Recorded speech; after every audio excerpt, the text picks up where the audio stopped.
갑자기 돈이 생긴다면, 갑자기 빚이 없어진다면 여러분들은 뭐 하시겠습니까?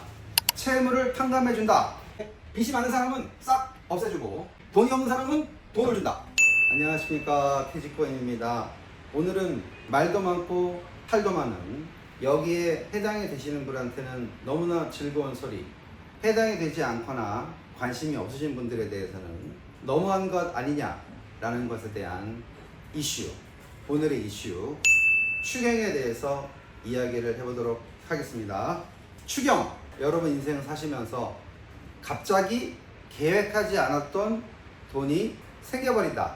내가 빚이 많았는데 어느 누군가가 뜻밖의 돈이 생겨나서 채무를 탕감한다면 여러분들은 어떤 생각이 드시겠습니까? 뜬금맞게 이 이야기를 하는 이유는 대한민국 현재 이재명 정부가 들어서서 추경에 대한 이슈가 있어서 이 이야기를 합니다. 추경에 관련된 팩트를 한번 이야기해 보도록 하겠습니다. 크게 인생을 안정시킨다. 그리고 경기를 진작시킨다. 요 두 가지 이유 때문에 추경을 한다. 이렇게 이야기를 합니다. 이 추경을 하는 것에 있어서 전체 금액은 30조 5천억. 전체 금액은 30조 5천억입니다. 이 30조 5천억 중에는 전 국민의 소비 쿠폰이 13조 2천억 원, 지역화폐 상품권이 6천억. 이 민생 소비 쿠폰에는 한 사람당 기준이 다 틀린데, 작게는 한 사람당 15만원부터 많게는 50만원까지 지급을 하고, 4인 기준으로는 지급을 한다고 합니다. 이렇게 전국민 소비 쿠폰, 지역화폐 사랑 상품권, 민생 회복 소비 쿠폰, 이런 여러가지 쿠폰과 자금 투입으로 인해서 30조 5천억 가깝게 경기 진작을 위해서 투입을 하기도 하고, 그것과 관계없이 추가적으로 경기 진작의 포인트는 여기에 해당되고요. 민생 안정 포인트에 대해서는 크게 새출발 기금과 배드뱅크를 통해서 채무를 탕감해준다. 이렇게 빚이 많은 사람은 싹 없애주고 돈이 없는 사람은 돈을 준다. 왜? 민생 안정과 경기 진작을 위해서 그렇다고 합니다. 이 배드뱅크 같은 경우는 4천억을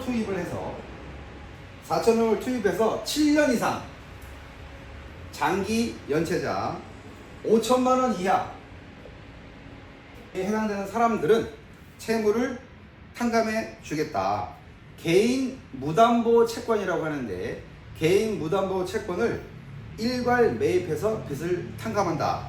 만약에 이 채권을 매입을 해서 개월수를 길게 해서 갚기를 하려고 했는데 상환 능력이 없다. 그러면 전액 빚을 탕감하겠다 라고 하는 게 이 배드뱅크의 개념입니다. 새 출발 기금은 7천억을 투입을 해서 총 채무금액 1억 원 이하인 사람이 중위소득 60%에 해당되는 저소득 소상공인에 대해서 무담보 빚에 대해서 채무를 조정해 주겠다. 이게 기본적인 내용의 골자입니다. 다시 정리를 하면, 추경이라는 거에 대해서 민생을 안정하고 경기를 진작을 시키는데 돈을 투입을 해서 경기가 돌게끔 하고, 빚이 있다면 탕감을 해서 정상적으로 사회생활을 할 수 있도록 하겠다. 이 정거를 토태를 해가지고 추경을 한다. 이게 기본적인 골자입니다. 갑자기 돈이 생긴다면, 갑자기 빚이 없어진다면 여러분들은 뭐 하시겠습니까? 여러가지 이유들이 나오는데, 과연 순수한 생활비를 위해서, 아니면 빚을 갚기 위해서 쓰신 분도 있겠지만은, 요거를 해외여행을 놀러 간다거나 아니면 부동산을 구입하는데 사용을 하시거나 아니면 주식을 이참에 갑자기 돈이 생겼으니까 주식에 투자하시는 분도 있겠죠? 아니게 아닌 걸로 자금이 생기다 보니까 그 자금 때문에 부동산과 주식의 활성화를 통해서 부동산 가격과 주식이 올라가고 있는 것도 본의 아니게 사실인 것 같습니다.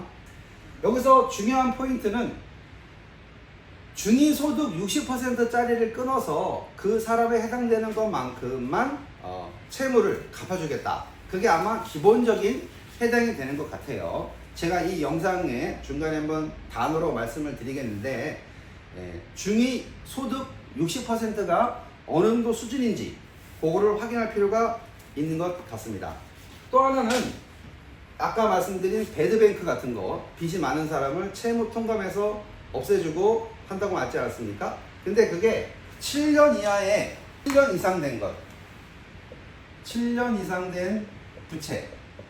요게 시장에서는 만약에 100원이 부채가 있다 그러면 질이 나쁜 거는 3원에, 그나마 좀 질이 좀 좋은 거는 5원에, 그나마 진짜 이 중에서 그나마 괜찮은 거는 10원에 이 채권에 팔린다고 합니다. 그러니까 100원짜리 채권을 3원에 사가지고 다시 이 채권에 대해서 기간을 연장을 쭉 이렇게 해가지고 100원을 받는 거죠. 결국은 장사할 수 있는 거죠. 빚이 100원이 있는 사람은 갚을 수 없는데 이 100원짜리를 3원에 사가지고 대신에 3원에 샀지만 100원의 채무가 남아있는 거지 않습니까? 요거를 기간을 연장을 해가지고 받을 수가 있다. 요것도 재테크의 하나의 수단이 될 수 있겠습니다. 자, 그러면 추경이 왜 이렇게 했고 앞으로 어떻게 한다는 것은 썼는데 문제가 뭘까요? 이 추경을 해가지고 과연 돈을 어디에 쓰느냐, 돈을 어디에 쓰냐가 이제 문제겠죠. 정말로 자영업자들이 힘들어서 그 채무를 탕감한다거나 이렇게 하면 좋긴 하겠는데 시장 진작을 위해서 국내 여행을 가면 좋겠는데 그 돈을 모았다가 해외여행을 간다든지 또 주식을 산다든지, 요즘 그 서울 아파트가 불장이라는데 아파트 구입하는데 보탠다든지 이러면 정부에서 원하는 추경의 목적이 좀 안 맞을 수 있다. 이런 걱정거리가 좀 됩니다. 자, 그러면 이 추경을 좋아하는 사람도 있겠지만 반대하는 사람도 있습니다. 왜 반대할까요? 제가 예전에 어떤 글귀를 하나 봤는데 이러이러한 이유로 돈을 나라에서 지급해 주겠다 라고 이렇게 말을 하니까 그 댓글에 어떤 사람이 야, 그러면 부채가 더 많이 늘어날 텐데 걱정이다 라고 어떤 사람이 댓글을 달았어요. 그런데 다른 사람이 뭐라고 거기다 댓글을 또 달아내면 그러면 너는 받지 마라, 요런 댓글을 제가 기억을 하고 있습니다. 이 가불방론, 추경이 좋다 나쁘다 굉장히 좀 민감할 줄로 알겠습니다만 이 반대 의견을 낸 사람은 어떤 이유가 있냐면은 이 막대한 추경 예산에 비해서 경기 진작이 미미하다, 큰 의미가 없다, 10만원, 20만원, 50만원 줘봐야 코끼리 비스켓이기 때문에 경기 진작에 도움이 안 된다, 이렇게 얘기도 하기도 하고, 무차별 현금 살포가 부동산과 주식의 자금만 늘려가지고 더 안 좋다 라고 하는 경우도 있고, 지금 우리나라 국가 채무가 1300조가 넘고 있다.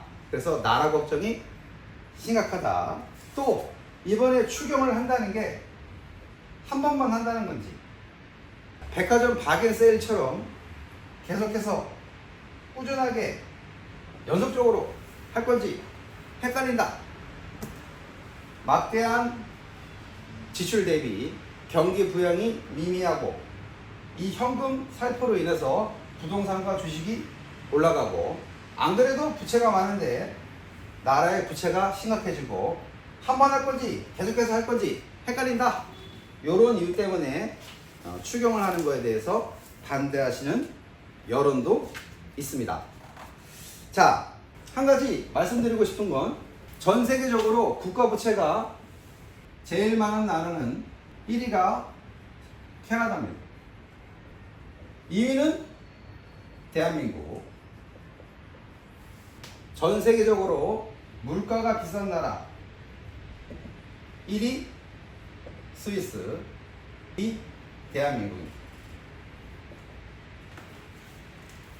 국가의 부채도 많고 물가도 엄청나게 고물가인 이 시점에서 대한민국이 추경을 통해서 두 마리 토끼를 잡을 수 있는지 아닌지는 잘 모르겠습니다만 이 가운데에서도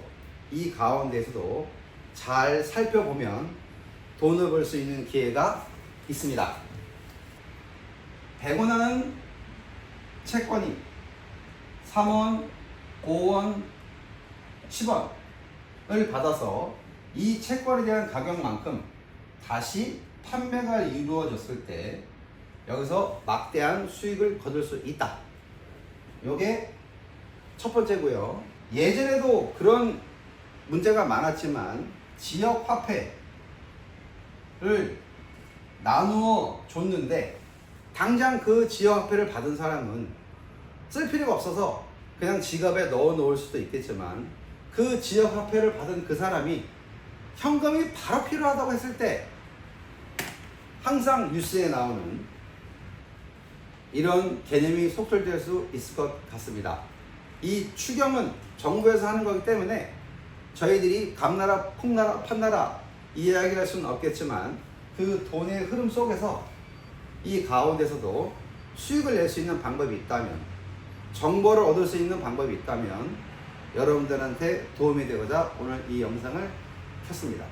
감사합니다. 캐지코인이었습니다.